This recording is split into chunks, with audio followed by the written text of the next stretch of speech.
எப்போ கோயிலுக்கு வந்தாலும் ஒரு கூட்டம் பிச்சை எடுத்துக்கிட்டே இருக்கும். யார்கிட்ட? ஆண்டவர்கிட்ட.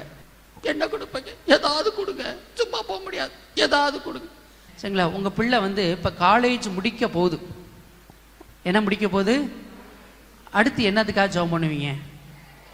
வேலைக்காக ஜெபம் பண்ணுவீங்க. வேலை கிடைச்சிருச்சு, எதுக்காக ஜெபம் பண்ணுவீங்க?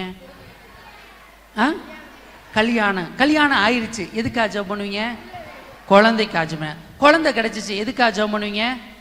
ஸ்கூல் அட்மிஷன் கிடைச்சி இப்போ 10வது வந்துருச்சு, எதுக்காக ஜெபம் பண்ண போறீங்க?